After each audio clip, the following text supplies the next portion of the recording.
Alors pourquoi on a choisi la Bretagne? En revenant du Canada, on avait dit à nos proches qu'on voulait s'ancrer à l'ouest de la France et on a décidé de s'installer en Bretagne et on vous explique pourquoi. 5 raisons essentielles nous ont conduits dans le Finistère aujourd'hui et on est super content de ce choix. Vous êtes de plus en plus nombreux à nous suivre, merci beaucoup. Si vous n'êtes pas encore abonné, allez-y, c'est maintenant.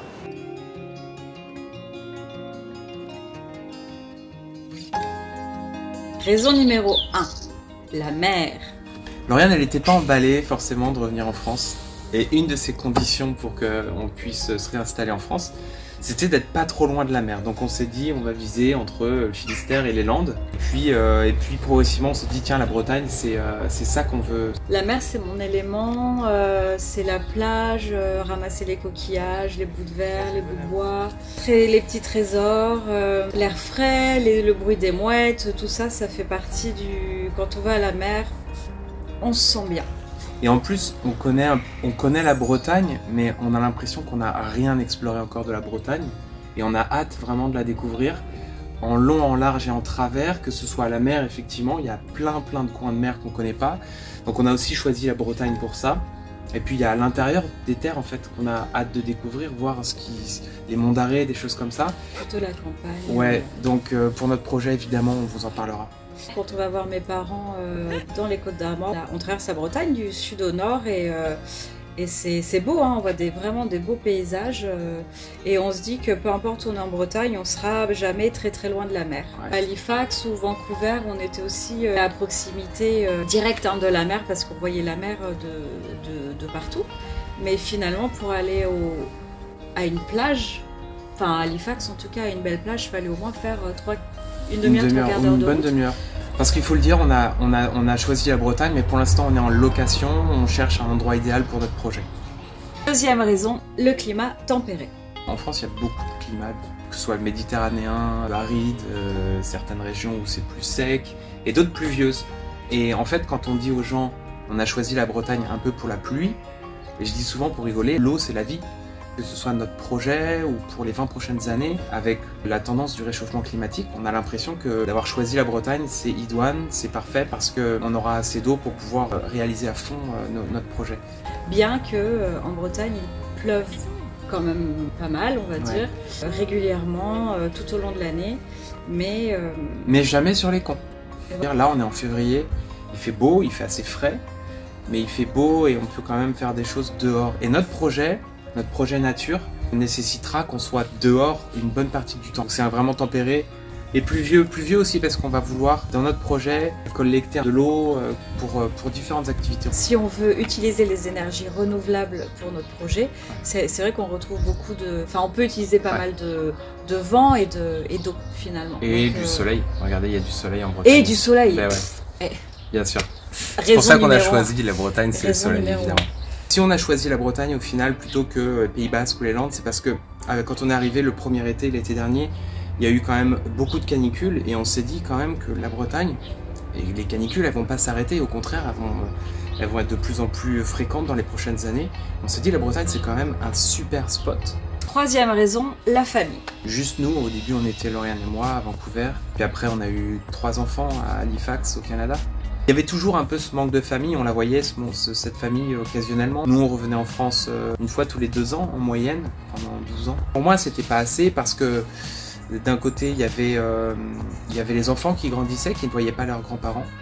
Et puis bien sûr naturellement, c'est une des raisons principales pour lesquelles on voulait rentrer et notamment être pas trop loin de la famille. Donc la Bretagne pour ça c'était idéal parce qu'ils sont en Anjou, Dinan, dans les Côtes-d'Armor. Dans le sud, après la France, bon, ça reste petit, mais c'est vrai qu'il y a beaucoup de moyens de transport, mais la Bretagne, c'est un peu excentré, donc c'est pas forcément idéal quand on veut visiter le sud. Ça reste faisable et on va essayer de le faire assez régulièrement aussi. Quatrième raison, l'identité bretonne. On connaît pas encore nos classiques. Ils ont des chapeaux ronds. Ah oui, les chapeaux ronds, mais bien sûr. Nous, on aime la culture bretonne. Et on a envie de, non pas forcément de l'acquérir, mais de la connaître un peu plus. Et on est vraiment curieux. Que ce soit la langue, en fait, t'as même emprunté des livres à la bibliothèque en breton. Je trouvais ça chouette, donc on lisait le breton aux enfants sans. Bon, on n'y comprend rien. On n'y comprend rien, mais c'est pas mal. Ça donne une petite ouverture d'esprit. Une langue très intéressante. D'ailleurs, quand on l'écoute à la radio, les premières fois, ben on se dit mais qu'est-ce que c'est que ce truc? C'est vrai. C'est en fait c'est parler une langue étrangère avec un accent français. C'est à écouter, vraiment c'est à écouter. C'est très c'est très particulier, c'est rigolo. En fait, en arrivant en Bretagne, on lance une nouvelle aventure parce qu'il y a quand même beaucoup de choses qui sont différentes qu'en France, même si on est en France, ici en Bretagne.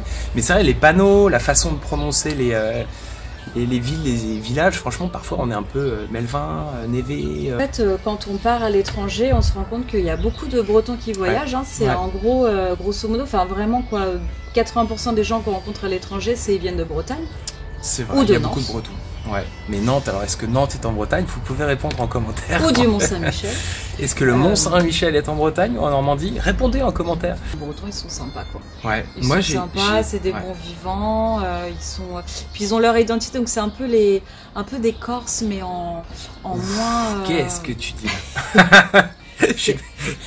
C'est un Corse, mais un peu moins. Oh là là là là, qu'est-ce qu'elle va raconter? Un peu moins. Corse quoi. Ouais, c'est ça. C'est comme t'as la moutarde de Dijon et la moutarde des hot dogs. La Bretagne c'est la moutarde des hot dogs. C'est ça. Voilà. Merci. Comparaison de bouffe, folklorique. Ah oui, c'est vrai, la bouffe. En fait, le beurre salé, les crêpes, qui dans le Finistère sont des crêpes. D'accord, faut pas parler de galettes. D'accord. Les galettes, c'est autre chose. C'est vrai. Et les fest-noz, moi j'ai hâte d'aller faire un fest-noz et tout. Un fest-noz et tout. Un fest-noz et tout. 5e point, un peu tout le reste en fait. Un peu tout le reste. Bon, on a choisi la Bretagne, vous l'avez compris, il nous fallait 5 raisons, hein, c'est pour ça. Que le Concarneau, c'est 20 000 habitants. Et moi j'ai été frappé par l'énergie en fait associative, sportive, culturelle.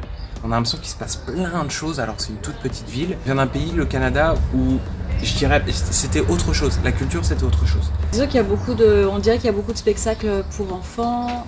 Il y a le cinéma à proximité. Ouais. Dans les écoles, ils vont 3 fois au cinéma, ils vont à la bibliothèque, ils font des sorties scolaires. Le sport à l'école, il y a le kayak, la voile. Donc c'est des sports qui sont un peu reliés aussi à l'environnement dans lequel on est. Spectacles de rue auxquels on peut assister gratuitement. On a mis les enfants au sport rapidement. Charles fait du judo, il fait du tennis, Lily Rose du tennis, de la GRS. Mathis c'est fait rien.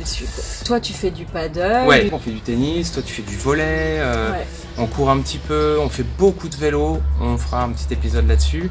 Couplé avec le fait que toutes les valeurs qu'on a accumulées avec tout ce qui est zéro déchet, je vous invite à regarder la vidéo, toutes les valeurs qu'on a développées avec une consommation responsable et durable qu'on a développées ces dernières années et qu'on veut mettre en place pour notre projet, on les retrouve en fait quelque part ici.